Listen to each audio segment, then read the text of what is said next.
Welcome back to another episode of If They Won't Listen, episode 53. With me, as always, Ricky not here at the moment. You know, if he pops on, he pops on. He says he's got some shitty service. But with me is my captain, Captain Ross, Captain Spence.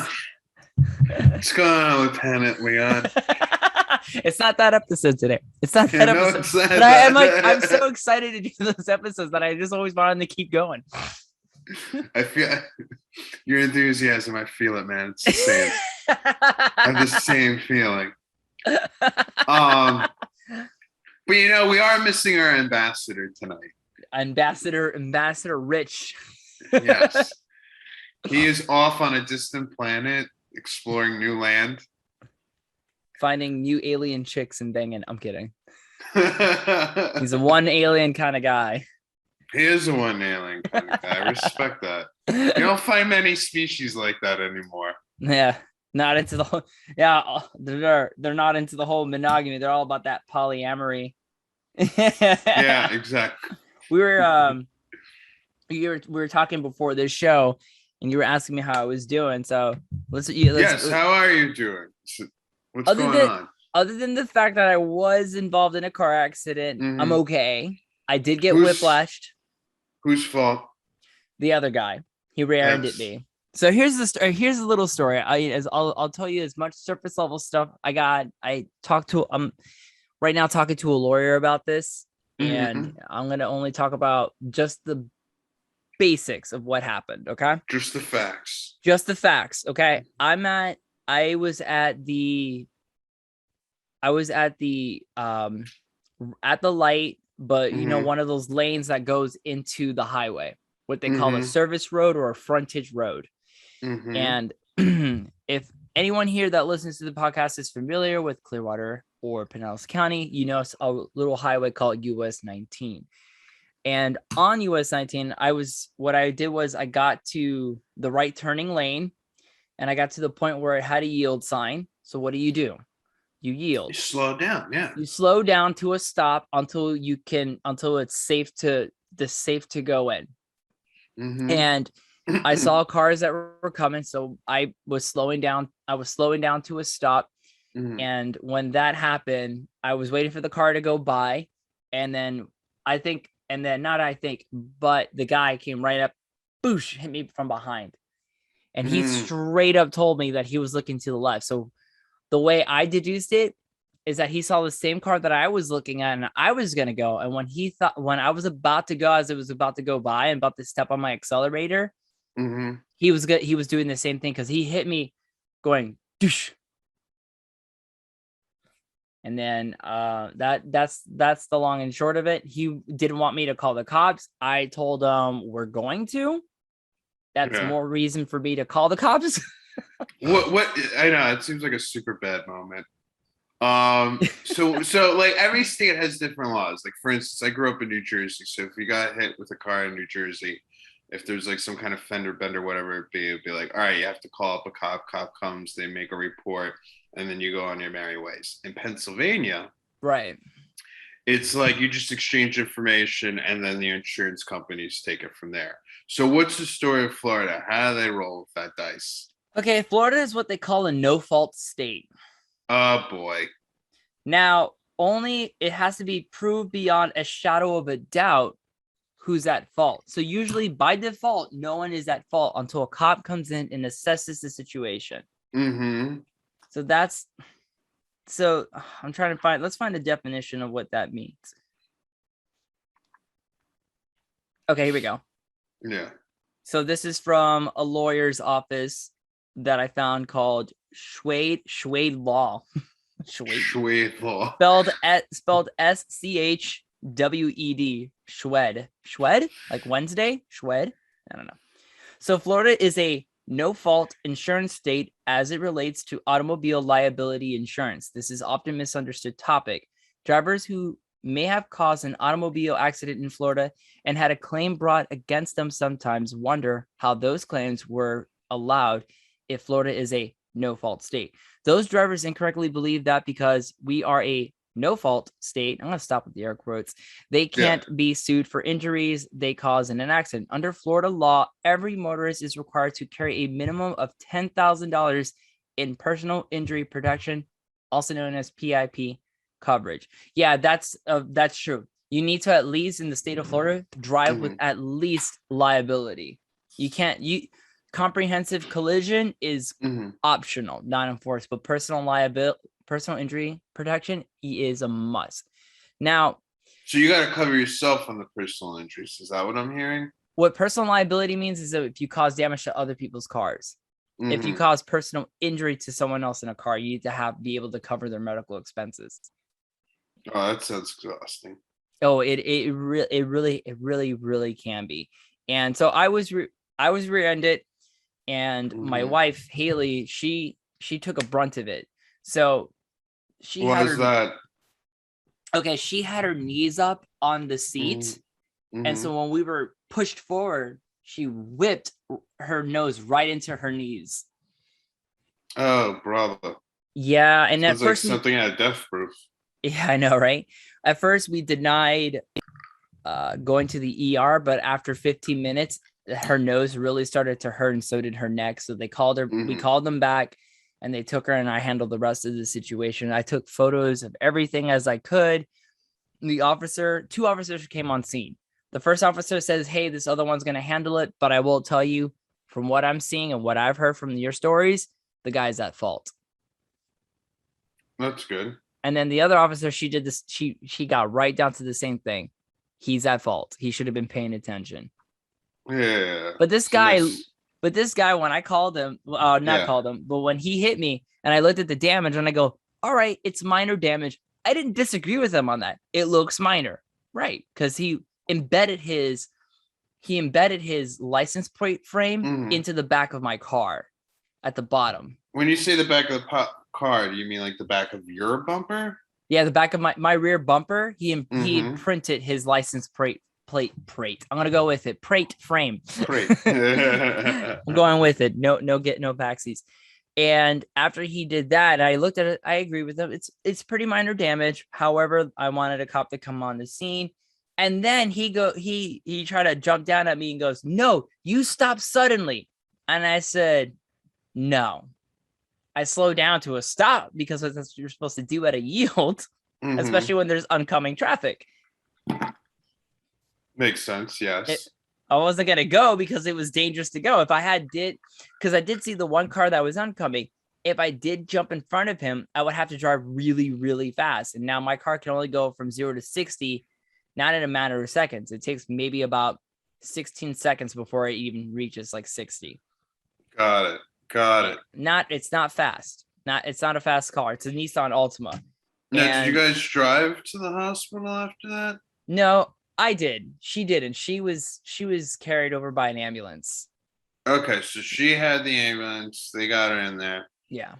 All right. It's a good thing that this guy's paying for all this, huh? Actually, his company is going to be paying for all of this. Because he was driving a commercial vehicle, and he was transporting an asset. And by asset, I mean a person.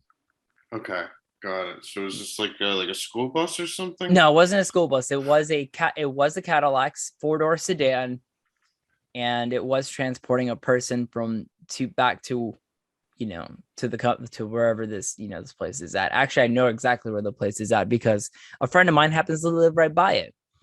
And yeah, so that's the long and short of it. We got at least the accident, but I got x-rayed. Haley got x-rayed. We came back with whiplash. So how long so from the time of the incident, which was at what time? 1:40. And from the time you walked out of the hospital, which was 6:40. So it's 5 hours of the day. What did you originally have planned for that day? I was literally going to the Nissan dealership. Yeah. To get an oil change. Oh, really? And yeah. Looks like you folks got the oil change at the hospital. I know. I was like, dude, what the fuck are you? Come in, we'll check you up. We'll see how you're doing. Just like my shirt says. Oh, for fuck's sakes.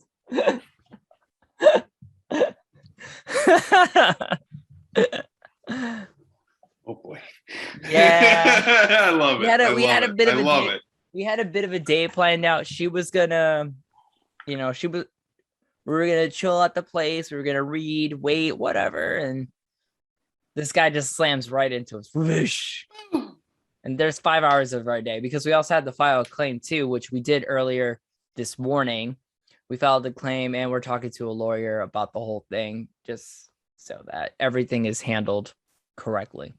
The lawyer's fees get taken care of. Well, the lawyer happens to be my cousin. All right, there you go. Yeah, so nice little small claims court lawyer. Yeah. I don't know exactly his he sent me his website actually. And so I have it here. Let's see what he primarily works in for shits and giggles, right?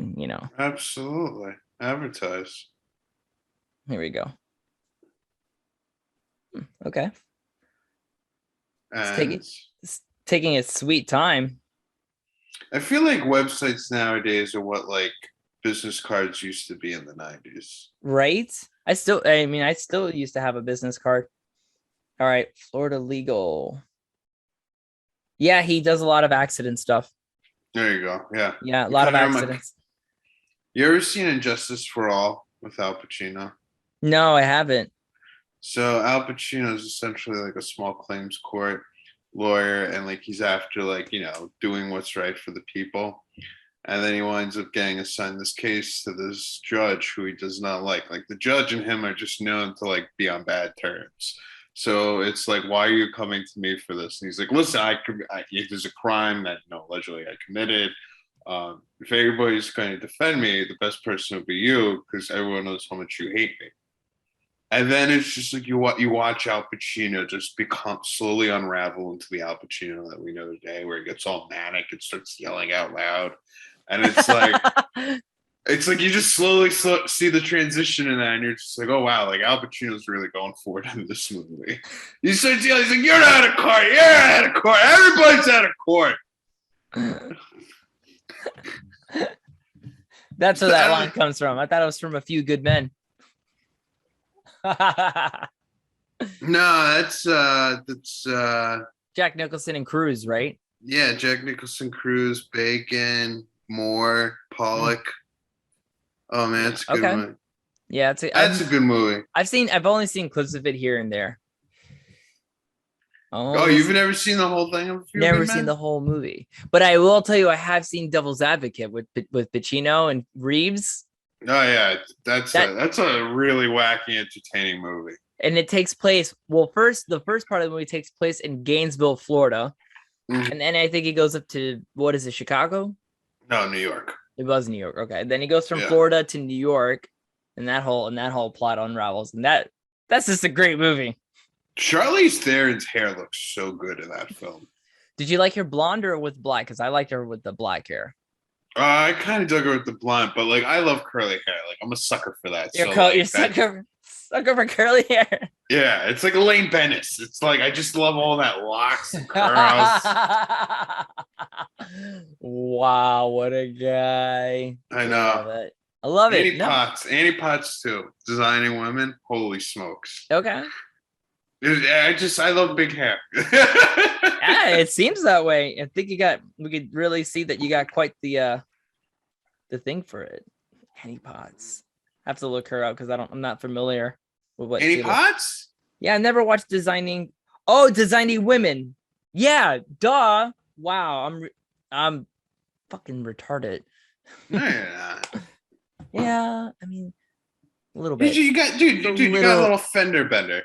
I know. That will discombobulate the head for 24 hours. My poor wife, she really caught the brunt of the pain on this one. Like even me, I have stiff neck and it's aching a little bit, but she's the poor girl has had back twinges all day. And so we gotta get checked out by a chiropractor. That's not the chiropractor that she works for. Got it. So you're going to sue this guy or person? No, but we're definitely gonna, because there is an injury here, and whiplash is it is actually taken very seriously. Mm-hmm. It's one of those, and with whiplash, it's one of those delayed things, because it doesn't Yeah. happen it doesn't happen the same day, and it doesn't really happen the next day. It usually happens like a week or two away. Yeah. Yeah, and that's the annoying part, because I've been slammed Mm-hmm. before. About 5 years Mm-hmm. ago, I got rear-ended. About 5 years ago. And I remember a week later, I started getting into real pain. Oh wow. It was really annoying to look left, or look right, or look up, or look down, or even lean forward or stretch forward. It hurt. Not super agonizing, but I'm going, wait, I used to do lots of yoga and stretching not that long ago. It's like this stretch should not hurt as much as it does right now. And it all traced back to that first accident that I got into 5 years ago, where I got rear-ended at a The red light. light. Oh jeez. Pushed me That right into sucks. another car. And you know what the guy did? What? Pieced out. Hit and run it. Hit her on it. Did they find him? Oh yeah, actually someone did a Facebook post about it. A Facebook post? Yeah, someone followed the car and took a picture of it and said, "Hey, this is the car that is from the hit and run that happened in front of that school." That's like CSI Miami kind of stuff. I mean, I am in Florida, so Yeah, it's like we got this small piece of evidence. We're going to put it in our computer system. We'll discover it. I know. It was. Give me It was. some sunglasses when it comes out positive, all right? I wish I had sunglasses. I wish I had sunglasses nearby. So what'd you do? So that was my weekend, and then I Yeah. watched the Galaxy Quest movie. Yeah, Galaxy Quest, huh? That's a fun Yeah, little we'll fun. talk about that. We'll talk about that one day. We'll talk, yeah, someday. I know Well, right now we the actually timeline is talked kind of about it fucked up. already. Yeah. No, the Yeah. timeline is kind of messed up because we've had late postings. I think did we post the I don't think we did for the 6? for Voyage Home. I mean, No, Undiscovered no, not Country. Voyage Home. Final Frontier. No, we got Final Frontier. It's the other one. It's Undiscovered Country. Undiscovered Country. Yeah, I don't know if that came out. I don't think so. Yeah, I think that comes up this week. There was a delay because of the postings and how it went. Because yeah, right now, no, it's right here. It says Final Frontier is the last episode. Yeah, so no Undiscovered Country is yet to be released. So the timeline's all messed up. So talking about, oh, we already watched and talked about Galaxy Quest fucks up the timeline. Get into a real Marty McFly situation. Oh man, that's the best situation to get yourself into. I mean, like you got a DeLorean, you got a cool guy. I mean, you gotta dress up in black and red. I mean, like it's just a good time. You gotta relive some moments in your high school years that like many people don't. And like that's Marty McFly. I gotta relive some like important keystone moments in his high school. Got to play guitar. You got to play Chuck Berry guitar in front of a prom. You got no, in front of a prom. No, yeah, you're right. It's a homecoming. Was it homecoming? I think it's homecoming. Whatever. It was a school dance. It was a school dance. Chapman on the seat. He always wanted to perform. He got to perform. Boom. And then what else gets to happen? He gets to travel through time. Like not other teenage high schoolers get to experience that kind of trip, and he got to do it. And he gets to relive it. And it's like, who's better than that? Nobody. And I mean, you could say Jennifer, but like Jennifer was taking a nap the whole time. She missed everything. So did she really ever experience it if she was asleep the entire time? You would have to say no, because she didn't really experience it. I don't know. Well, she didn't experience it, but her future self experienced it. Right. Her future self later experiences it. Yes. But that first one in the timeline didn't really get to experience it. So therefore, she didn't really experience it until later, right? Until later, yeah. Like, think about it. The older version of her is going to be like, oh my God, I remember passing out X amount of time, and it's all because I went back through time. And then she's going to be like, holy shit, I just saw my younger self from that timeline. Like, that's a trip. And then, like, who's she going to tell? Marty? Like, that's about it. You can't tell the kids. You can't tell the grandparents.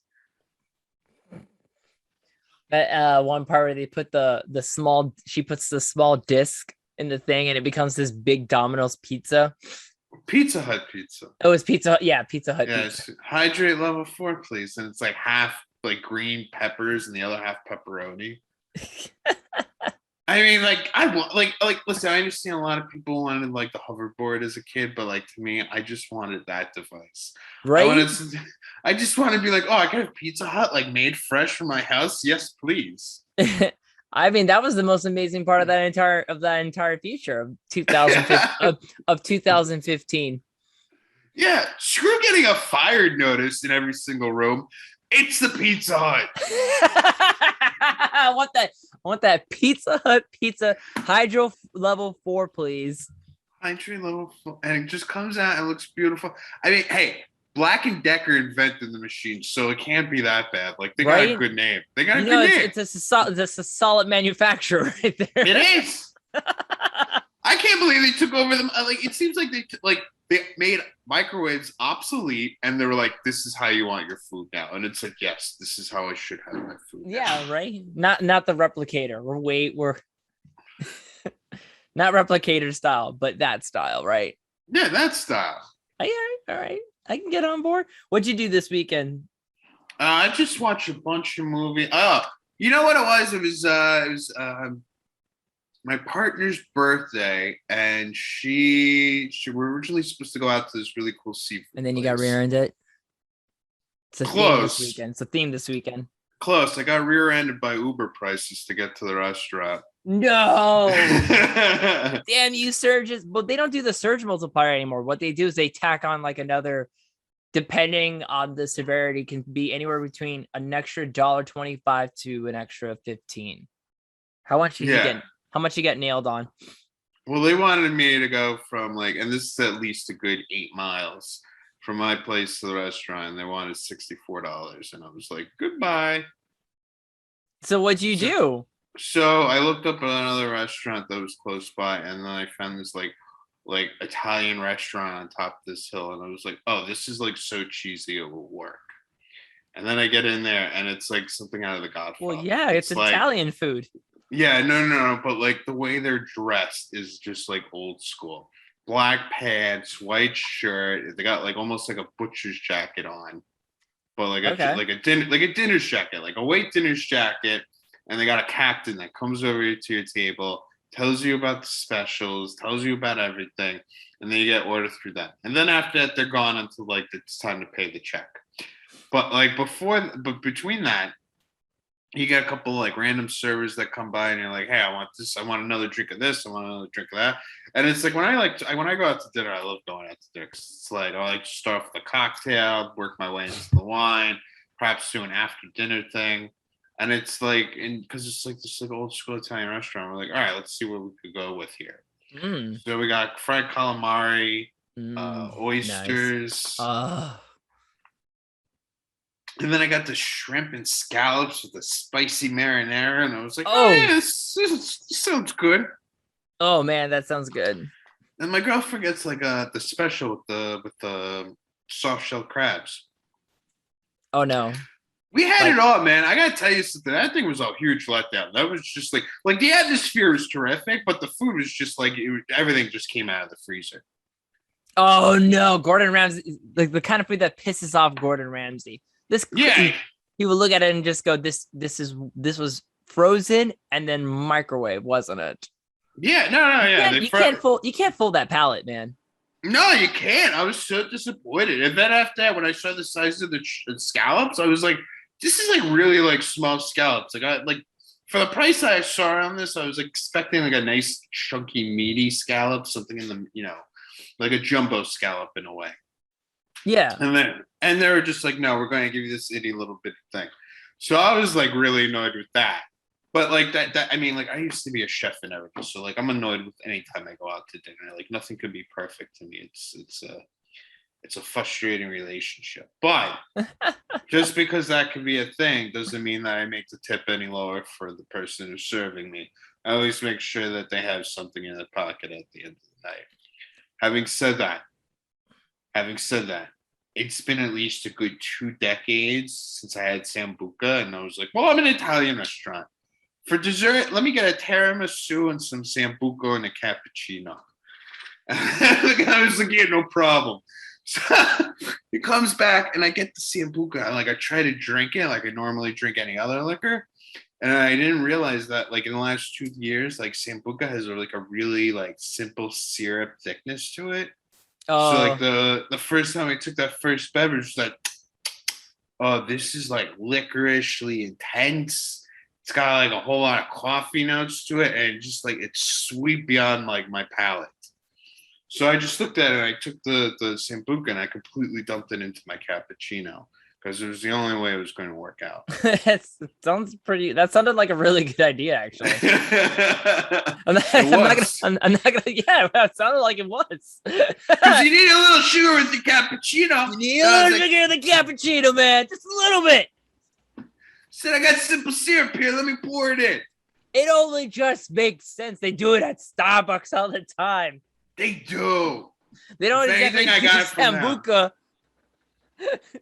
but they do definitely do some the simple syrup with that thick layer of sweetener. Oh my gosh, don't they?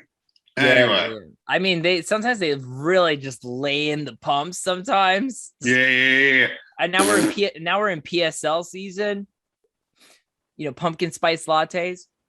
So everybody's all about pumpkin spice lattes. I mean, I haven't gone to a Starbucks since my honeymoon. And that was a year ago. And I remember you were forced into the situation. I was forced into the situation because I woke up early in the morning. I didn't have time to make any coffee. Yeah. We drove out and I said, you know what? We'll go to Starbucks. Not a big deal. I'll get what I usually get. I'll get a mocha. No biggie, right?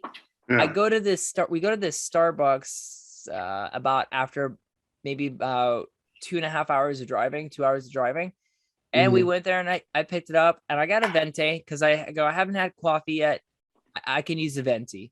So I get the venti and we're driving.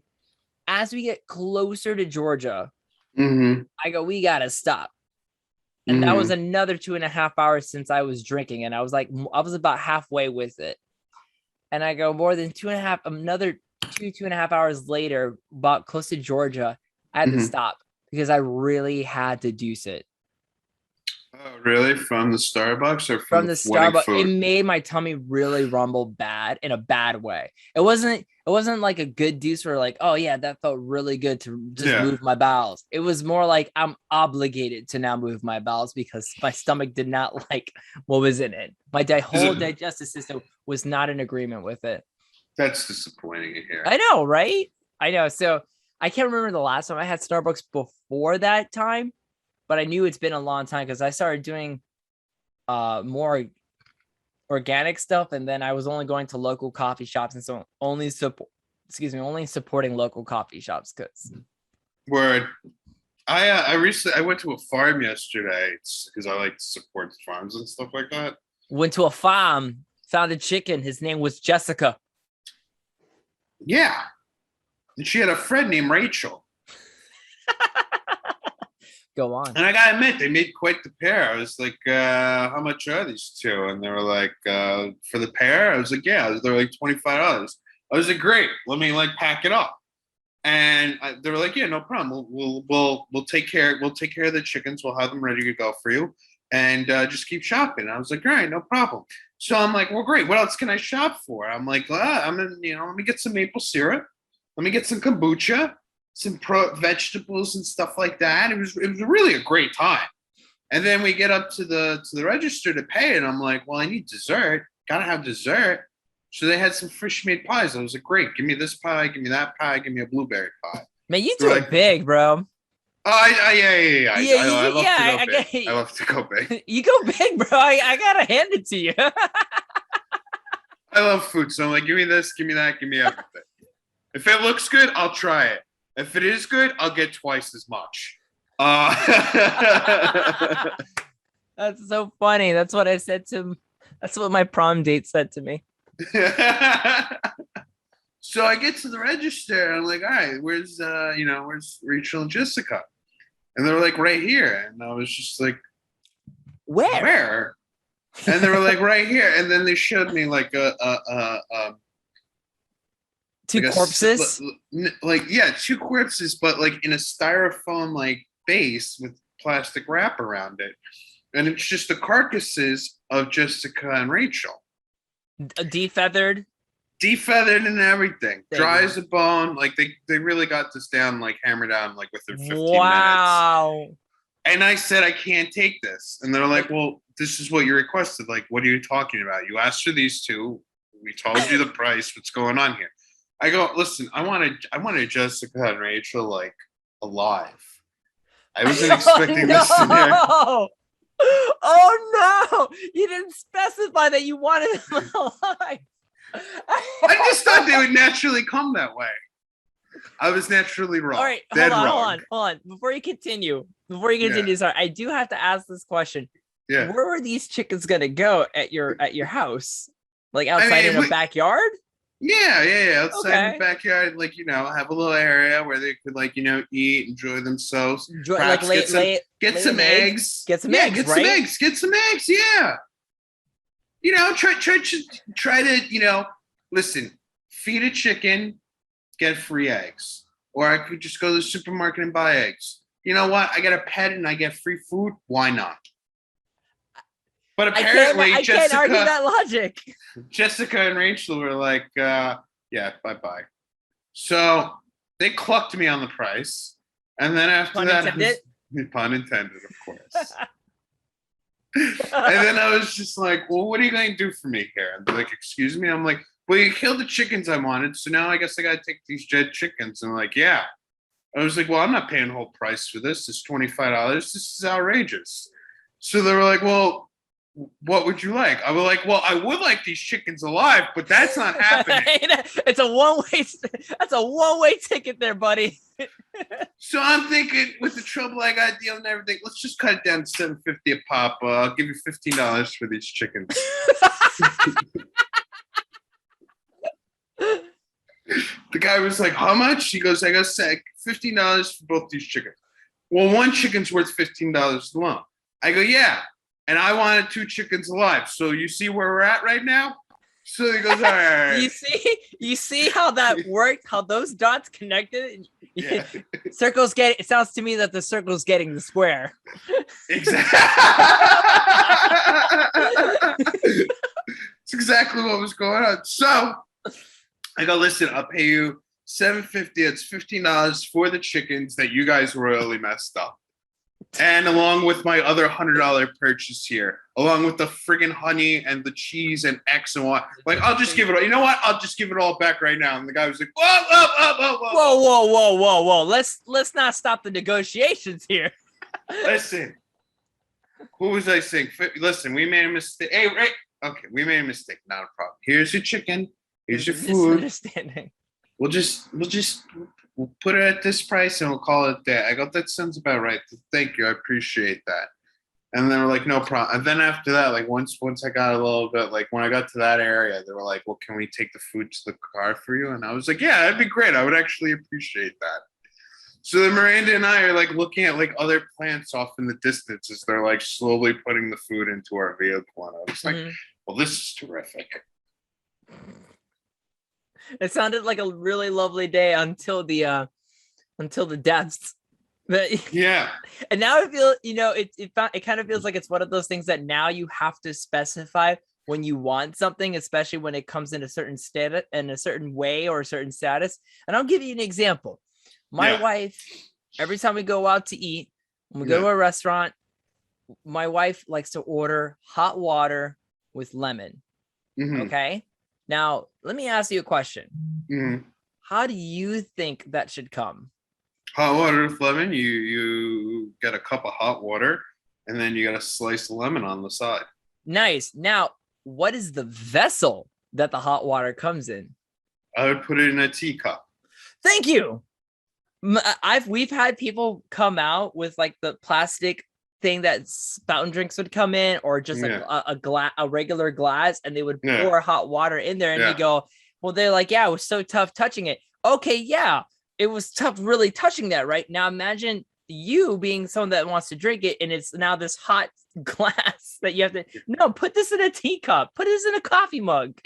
So now every time we go to a restaurant and my wife asks for hot water, I always go, please, in a teacup, please. And they will look at me and I go, I'm sorry, but it's happened so many times that now I have to specify. So now for you, when you go somewhere and you want what you think is going to be a pet that can also be food, you got to go, I want that pig, but I want it alive. Just so you know, I'll take that little pig over there, but I want that pig alive. I'm so glad I didn't go for a pig. I know. I would love to go for a pig, but I was just like, no. I want Jessica and Rachel. You know why I want Jessica and Rachel? I wanted a friendship, but instead I caused another chicken to get massacred for nothing. Not only you got the price of this chicken can't be alone. Can't be alone. It can't be without friends. It needs a friend. It needs company. Let me get another one. You got a 2-for-1 killing. But let me ask you a question before we move on. Let me ask you a question. How did they taste? Well, Jessica was phenomenal. She turned into a nice orangey ginger chicken, and she was just stuffed with amazing flavor. Just the chef's kiss there. Mm-hmm. Nice crispy skin, perfectly juicy meat. I mean, I made sure Jessica went out to pasture in the right way. Yeah. Rachel, that's my partner's situation. She's going to figure out what to do with her carcass. Oh my God. Now, and I can only imagine now if you ever decide to go to Vietnam and you go to a brothel or even a bordello anywhere in the world, and you just go, I want those two. You just go, just like the story that pops in your head. It's like, but I want those two alive. Jesus. These two prostitutes. And you're like, I want these two prostitutes, Jessica and Rachel. You think for a second, you go, but I want them alive. Well, yeah. I mean, it's kind of like also like Russian roulette. You're like, I want to play Russian roulette, but with fake bullets. I want the thrill of it, not the whole. I don't want the whole experience, not the whole journey. I want the thrill of the simulation, not the real deal. You know, and speaking of Russian roulette, the other day, my company threw a house party, and we did a casino night as a part of the house party. Yeah, and they had a roulette table and a blackjack table and then a craps table, all in the CEO's house. It was really awesome. When these when the CEO of my company throws a party, man, he throws a party. He doesn't really spare no expense. I remember one time we went out to eat at a really fancy steakhouse, and the steak that he got, the wine that he got, spared no expense. John Hammond over there. I mean, I don't know if I would do that comparison, but the guy's got money. I can't lie. I mean, he had a house in Seattle, Washington, and a house here in Florida, and he's got money. To stay in Florida? Well, because of all the nonsense that was happening in Washington, he just said, "All right, fuck it, I'm out." Oh my God! I mean, the nonsense in Florida too. I would have stuck with Seattle. I mean, I don't know. I would have stuck with Seattle. I don't know. I'm a food guy. I mean, the shit that was happening in Seattle at the time, I think that's what really solidified. It was just like he didn't really, So, anyways, but I remember like how you mumbled your way out of that bag. Thank you. Yeah, I just yada my way out of that one. But but I remember we joked about at the casino, and I go, "Is there also going to be a Russian roulette table?" And he goes, "Oh, you want a Russian roulette table?" I go, "Yeah, I want a Russian roulette table. Why not? Let's play." He, bring out the revolver. I like that. That's really buzzy. You're like, why not bring out the Russian roulette table? Let's play. I'll have a red tie around my forehead. I'm gonna load. I'm gonna like spin. I'm gonna put like a couple bullets in there. Spin it a couple of times. Put it down. Look at a guy. Go Didi Mao. Didi Mao. Mao. I'll go full. We go full freaking deer hunter at my boss's house. But nope, it was just regular roulette. I didn't get to play the roulette. I only played the craps table, and I only played the blackjack table, which I need to bring my wife to a casino. That woman at the end of that whole thing made $3,500. That's awesome. I just would have stayed for the Russian roulette though. Like like the hollowness, like especially like the red bandana and everything. Like you're going up against Christopher Walken, an undefeated champion of Russian roulette. I mean, it's a privilege to sit at the table for as long as you can. No, I'll go first. I take the bullet. I'll cock the gun back. No big deal. Click. It's your turn now. Go ahead, you goose. That's like an Aussie Christopher Walken. That's my Christopher Walken. How was that? It sounded like you went to Australia for a little too long. Hello, it's me, Christopher Walken. I got a koala. This pig, no Dunsky. Rita, what are you, an angel from above? I love pasta bonjour.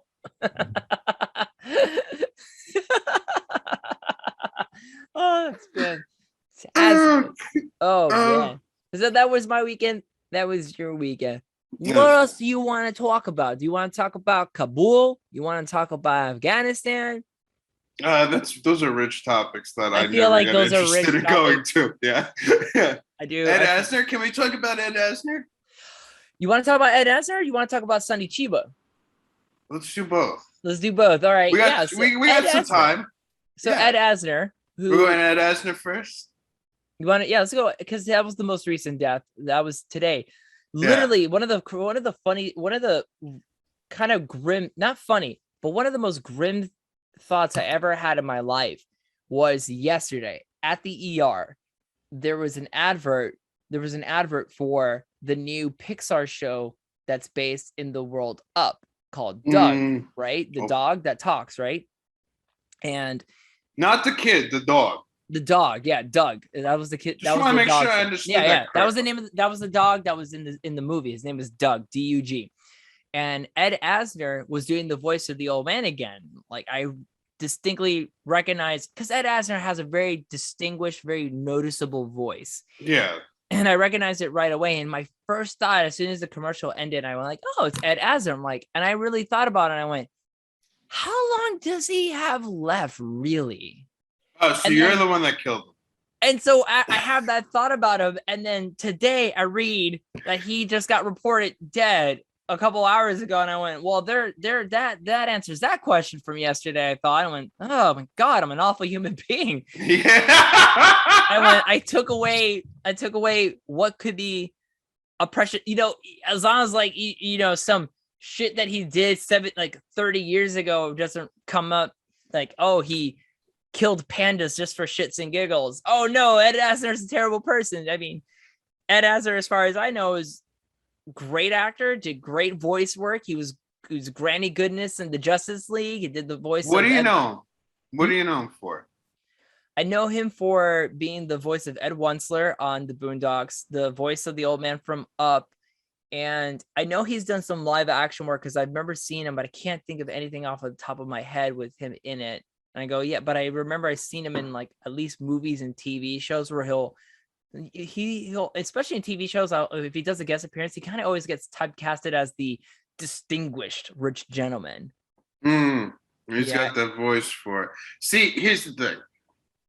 The reason why I asked the Ed Asner question is because I feel like he was such a pinnacle part for almost every kid's childhood of our generation. And to me, growing up, like he was also like he was in Batman the animated series, right? But what I really knew him for was like the Amazing Spider-Man. J. Jonah Jameson, that's right. Yeah, and like his voice, Jonah Jameson, like solidified that as like the Jonah Jameson of for me. Like that Peter Parker in that show is like that legitimately is my favorite Peter Parker / Spider-Man. Okay. Just because of like how I grew up with it. Like same thing with Michael Keaton. Michael Keaton's my favorite Batman because that's what I just saw first. So and in our time there wasn't superhero movies that had such a broad licensing agreement. So for us growing up, I mean, it's like, that Spider-Man stuff that was just like as good as it's going to get at that point in time, up to that point in time. And Ed Asner, along with the many other voices in that show, all did a phenomenal job. But I'll tell you something, when I saw the main actor actually play Jonah Jameson in the Raimi film, K Simmons, it's like, that guy is not the Jonah Jameson I'm aware of. That guy is the dude from Oz who scares the shit out of me. Oh yeah, I know, right? He would go around, call people prags. Yeah, he would use every offensive term because he was like affiliated with like the Aryan race. Aryan Nation. The Aryan race. Yes. Yeah. I do remember, and I finally, now that I got I remember, not to diatribe or divert or anything, but I remember watching Oz as a young kid. Yeah, tell me about it. And I mean, okay, I'll try to make the story as fast so we can go back to Ed Asner and go back on topic. But I remember watching this. We were on holiday at Disney. Mm-hmm. We were at one of the hotels that we were staying at, and we had nothing else to watch. We were putting on we had HBO on. There was this episode of Oz that was playing. We decided, whatever, let's watch it. Yeah. And I think I was as a family. It was just me and my brother at the time. Okay. We were just like watching whatever was on television. It was me and my brother, and I would say we were 11 and 12 years old. My brother being the oldest, and we were watching this scene where this guy's got his headphones on. He's doing laundry. He's folding laundry, and 3 dudes come in, and we go. Louis and I looked at each other and went, "Oh, he's gonna get." This is a fight. This is clearly going to be a jump. This is a jump to beat down this dude. We were familiar with the concepts, what came off as that. And this black dude just beats the shit out of these 3 white guys. Just beats them the hell up. Just boom, boom, left, right, takes on. And me and Louis, sounds like out of BC. Yeah. And then my brother and I look at each other and go, "Wow, this guy's a badass." Then he proceeds to throw one dude over a table, pulls down his pants, undoes his zipper, and rapes the gentleman. And then my brother and I look at each other and went, "What the fuck?" It came out of nowhere. You're like, this is great. It's got action. It's got spit. Whoa, what's going on now? But it's got rape in it. And that, whoa. Not okay with this. I'm not okay with this. But that was my experience with Oz. Did you change the channel instantly? No, we kept watching it. You let it roll. We let it roll. We let it roll. Yeah. You got the whole episode. We're not because you're curious. Yeah, we were just. I mean, you're 10, 11 years. Like, wait, what's going on? How does this go? And then you're like, whoa! And it's like a slow car accident that you just can't walk away from. No, you cannot, sir. I could not. But when I did walk away from it, I walked away from it a different person. Yeah, I'm sure the next day you're like at Disney World. Yeah, I'm at Disney World. And I go, remember that part? Yeah, it's not the same when someone can just be easily just taken advantage of. I wonder if Goofy gets it up the ass from Mickey. Oh wow, what a guy! So to see K Simmons play that role, it scared the shit out of me. So wait, I gotta ask you something because I watched Oz as a kid too, right? And I was very it was like I said, it's a slow car accident, so I couldn't stop watching, and watching 2 guys in love at such a young age. Yeah. That was the other part we know. Yeah, that was the other part. The 2 guys that were in love. There was a part where he got super drunk and throws a bottle and gets. Okay, go. I'm sorry. No, don't be sorry. But I love it. I like where this is going. But it's just I remember being I don't understand how these 2 guys are in love. Are they just in love because they're both in prison? I don't know. That's what I thought. Right? I go, maybe that's it. There's no other women around. I might as well just give this a try. That's what I was thinking. And it's just like again, it's just like they never teach you that stuff in school or like in real life where you go, hey, if I'm in jail, like what do I do to satisfy my needs? Yeah. It's always an overlooked part. Do I join the acapella group? What do I do? Can I join the Chefs Inquired or Chefs and oh Jesus, I can't even Esquires. Just Chef Esquires. There's chefs that are lawyers, actually. You believe that? That's why they're Chef Esquires. Anyway. But I remember watching as a kid, I would see a few episodes and I'd just be like it'd be vulgar to me, absolutely vulgar. But like, right. I just was like, I have to keep watching. But then like real sex could come on, and I'm just like, oh, like I don't care. I don't care about this. I used to love watching real sex when I was a kid. I was super. Did you? I think that's the reason why we're waiting for real sex to come on right after Oz. I think that was the reason why we just stayed on HBO. Okay. Because I like Taxi Cab Confession better. That's a good one too. That was right. That was a good one. That was a really. It was good like one. Ask Reddit After Dark before there was an Ask Reddit After Dark. Wow, that's funny. Oh boy, I felt like we fully deviated from this whole Ed Asner situation because we got on the tangent of K Simmons playing J. Jonah Jameson. It's okay. Rest in peace, buddy. R.I.P. Ed Asner. Thanks for the childhood. And thank you, J.K. Simmons, for my disturbing childhood. What's going on there, Prague? Oh my God. Was he bigger than me? Did you ever actually wind up watching the whole series? No, I want to. Now that I have access to HBO Max, I'm gonna watch it one day. I just have to watch it without Haley because. Why? She's not a fan? I just know she won't be into it. She won't be into it? I know my wife. I know her taste. At this point, she's not going to be into it. Here's the coolest thing about Oz as an adult. Like it appeals to everybody, all ages too. It really does. It does. It really does. Yeah. No, it really does. Like broad spectrum of audience members watch this, and the level for they get them on is unbelievable. But I like that show has no story to it whatsoever, but it's completely character driven. Yeah. Oh yeah. I totally get that. And watching these characters live out the remaining years or as much time as they have in that cell is like probably the more interesting parts of the show. And it's like one of those castings that like was an amazing cast, but somehow just like you never see any of those people anymore. Like Adebisi, the guy with the headphones, the small little hat. Yeah. Like that guy wound up being in Lost for a couple of episodes. Or a season. You ever seen Lost? I remember I heard of it. I never seen any episodes. I think it came out while we were in high school. And then I remember one time a roommate back in uni was watching it. And I remember he was watching, I can't remember, he was watching one of the earlier seasons. And I sat there and watched an episode with him and I went like this. Are they in purgatory? And he looked at me and said, no, that is the dumbest thing I've ever heard. No, they are not in purgatory. And I went, are you sure? Because there's signs here where it's showing that I think they're dead. I think they're dead, dude. I think a lot of these people died. And that's why that one woman doesn't have cancer anymore. I mean, think about it. And he kept going, no, that's not what this is. Man, your friend is such 4 years later, I turned out to be right. Yeah.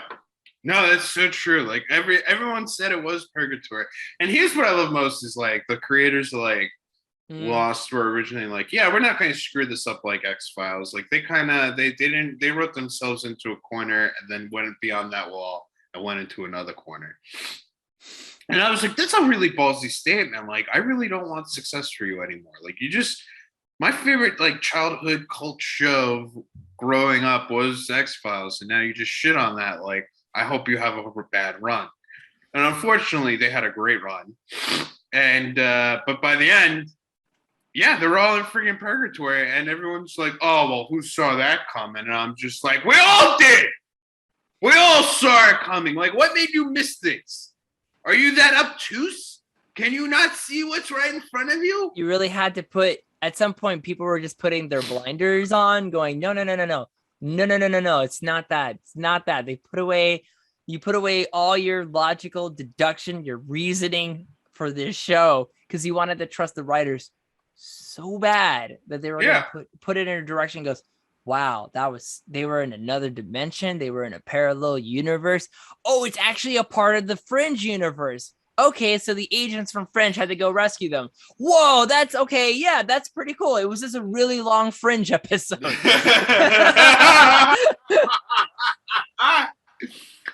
that's, I mean, like, yes, it was a really long Fringe episode.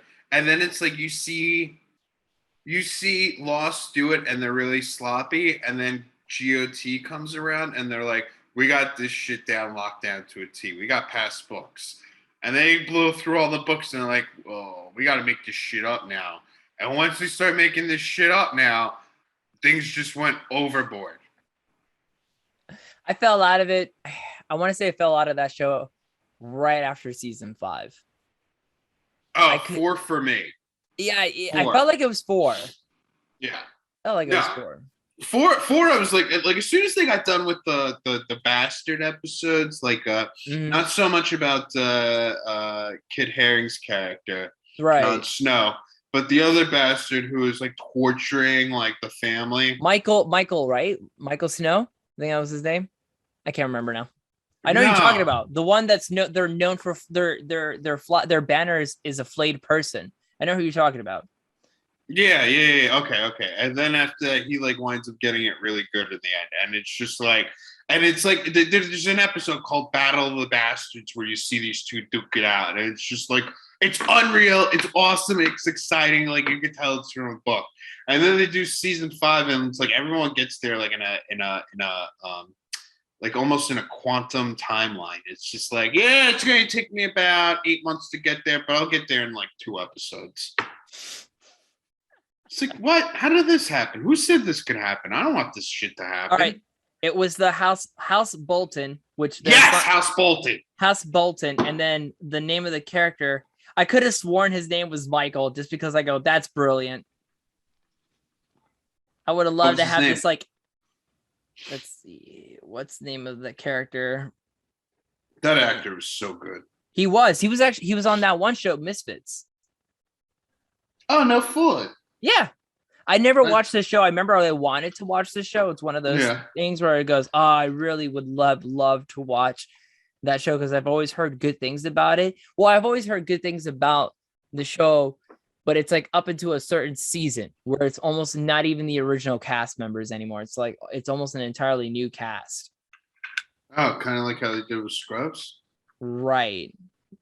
How they did with Scrubs. But don't tell that to Rich. Never, not once. Never once, baby.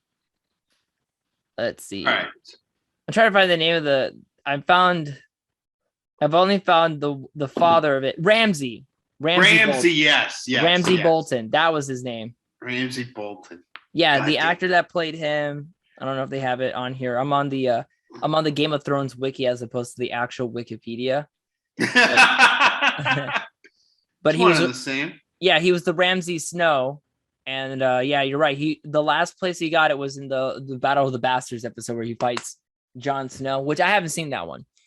Haven't seen that one at all. But yeah, I think the last thing I watched with Game of Thrones was when Khaleesi she ends up somewhere after a big battle, and then she's by herself, and then there's a bunch of Dothrakis coming after, and that's where the whole season ends. And then I went, you know what? I think we're good after this.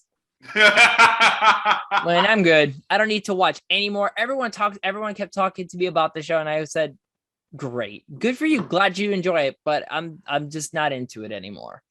No. Those first seasons, the first season I still think is one of the best, just because of how the way it sets itself up. I remember going back and rewatching it a couple of years ago, and I remember being so impressed by it. It's some good stuff. Yeah. It's some good stuff. I mean, like, the only part, I'll be honest with you, it's not my favorite show of all time. Yeah. But there are a lot of great stories that do come out of that show. Oh, my God. Yeah. Oh, yeah. Especially in the beginning. I remember at one point at the end of the first season, getting into the second season, I was super interested in Arya Stark's storyline. That was the one I was most interested. Is that the one that's got like the Joan of Arc story in a way? Yeah, where she sees her father gets decapitated. Yeah.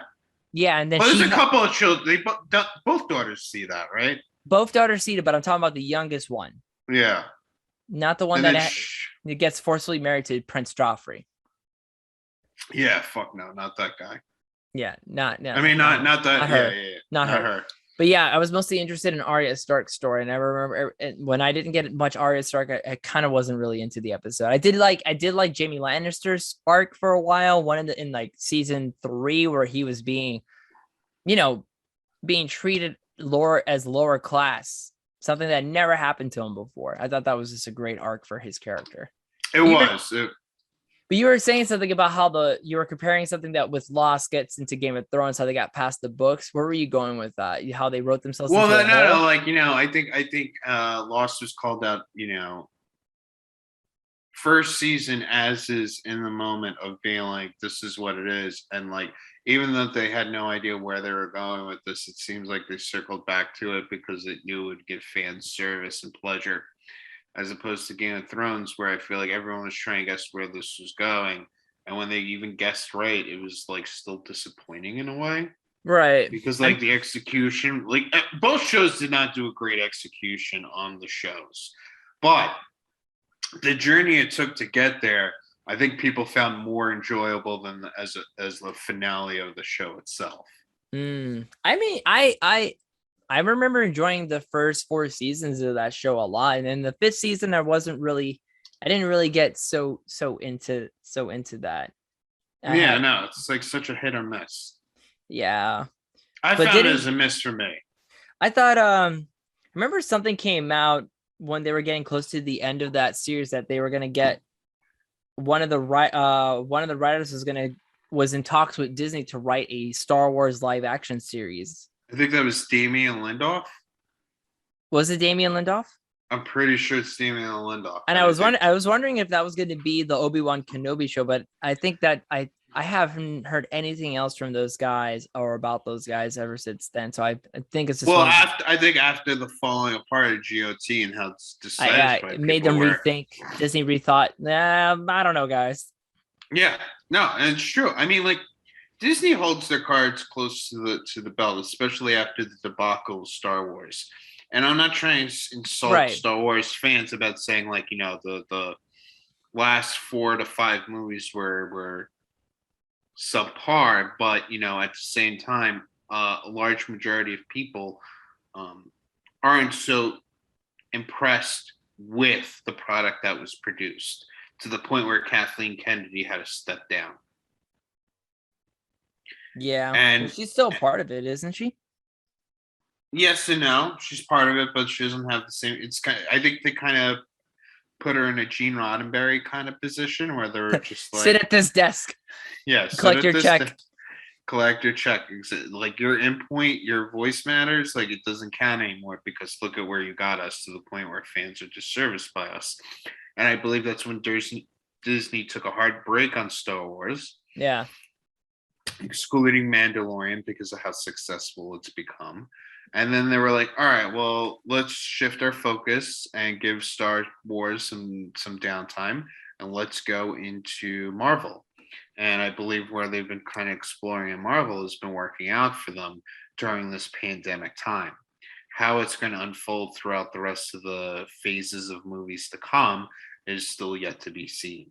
And I'm really curious to know what that's going to be like, because I think Disney has a lot of interesting properties, but they don't know how to properly go about with their IPs, excluding Marvel because of Kevin Feige. Oh, okay. I think Kevin Feige is like is the pulse that makes Marvel drum to its own beat. And I believe that the moment that Kevin Feige gets out of the picture, I believe that you'll see a huge debacle within the whole Marvel franchise.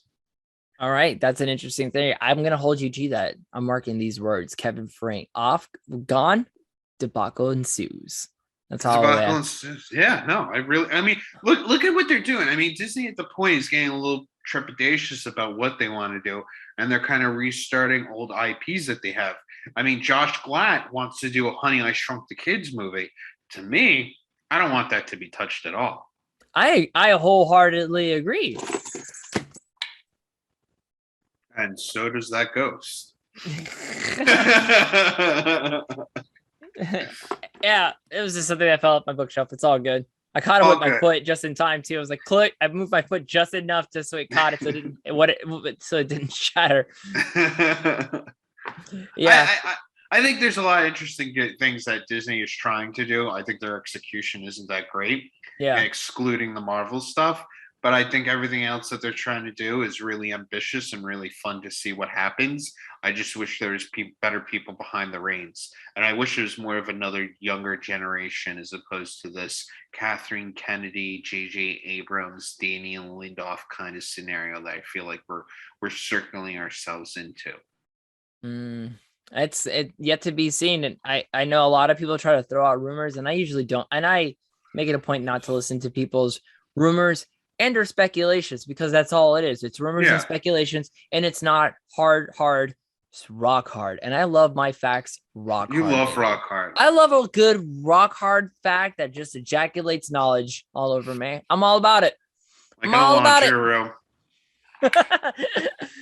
All right, let's rock. We got, we're at the 9 minute. We're at the not the 9 minute mark. We're at the past 9 o'clock mark. I want to touch. This is something I know you wanted to talk about. Can you? I want you to just get off your chest. Talk to me about Sonny Chiba, the guy that played Hanzo Hattori on Kill Bill and other Japanese movies. How did this impact you? So Sonny Chiba is like a cult figure to me, as in like I've heard more about him and seeing the more special cameos that he's made as opposed to like the films that he's actually made. It's kind of almost like being a kid and like watching like Marlon Brando. It's like I knew the guy for like Godfather, Apocalypse Now, and a couple other films that are like have little short sequences of him in it, as opposed to like the films that he did where he really got the credit, like On the Waterfront and A Streetcar Named Desire.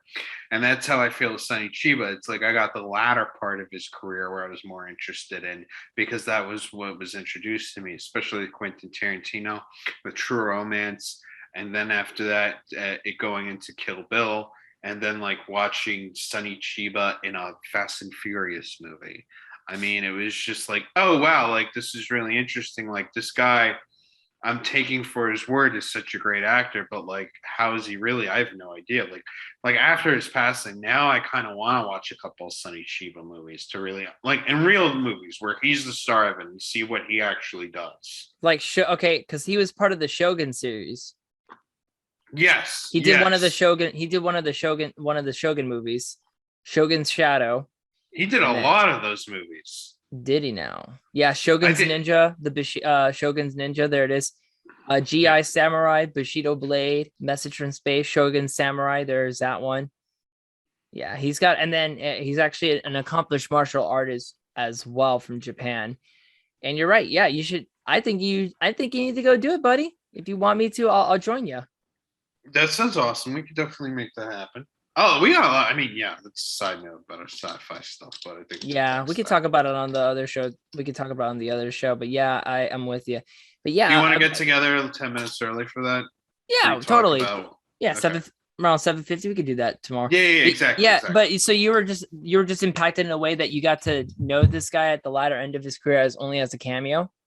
Yeah, just like Marlon Brando, which I mean, now makes me want to dig deeper and see what his filmography is actually like. I can get that. I can totally get that. It's like when you've seen, wow, I'm spacing on his name, Christopher Lee. Mm-hmm. You know Christopher Lee for being in Lord of the Rings and Star Wars. Yeah. And then, he also James played Bond. He was in James Bond.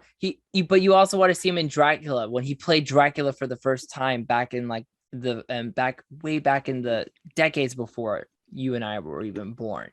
So that would just be fun to watch. You know, he was originally supposed to be in Halloween. You know. Oh, was he? He was supposed to play the therapist, right? Dr. Sam Loomis. Yeah. Yep. and he was just like, "No, I'm going to take a hard pass on this." And then like after the release of Halloween, and like a couple of years later, somehow He fired like, his agent. Probably, I don't know about that one. But Christopher Lee saw John Carpenter at a party, and he goes up to him. He's like, "Listen, that movie Halloween he made was really freaking awesome. I regret not being a part of that." And John Carpenter is like, "Yeah, you should have took the role when you had the chance." Sorry, Charlie. Them's the breaks. Also, Christopher Lee is actually the cousin of Ian Fleming, the guy who created James Bond. Right. I knew that. Christopher Lee's got a little interesting history, like got a little interesting family tree. He does, and he has a very interesting military career at that. Oh, does he now? What? Okay, so we'll end off the show on this note. Let's do it. When Peter Jackson on the set of Two Towers was having the part where Saruman was going to get stabbed in the back and then fall off the tower for his death scene. Peter Jackson said, "All right, so he's going to stab you in the back and you need to scream." And then Christopher Lee said, "Do you know what it's like to be stabbed in the back? Do you know what it's like to stab a person in the back? Do you know what sound a person makes when someone is stabbed in the back?" Christopher Lee looked Peter Jackson in the eye and goes, "'Cause I do. And it's not a scream. It's actually a gasp because your lungs immediately fill with blood." That's interesting. So that's why and if you watch the scene of Two Towers where he gets stabbed, he and then falls, because that's the sound that a person would make, and he knows that he's making the huge leap that he knows that firsthand. Oh, Christopher Lee, and that's another gentleman. Thank you so much. Appreciate what you did for us in terms of your career. R.I.P. bud. R.I.P. Sonny Chiba. R.I.P. Ed Asner. Ed Asner and Christopher Lee. Yes, sir. And that is our episode. This is If They Won't Let It Listen, episode 53. Sign us out, Spencer. All right. On that note, it's time for little Maverick Spencer and Big Maverick Leon to start propelling out of here tonight. Deuces, everyone. Stay loose. Stay loose. Stay green.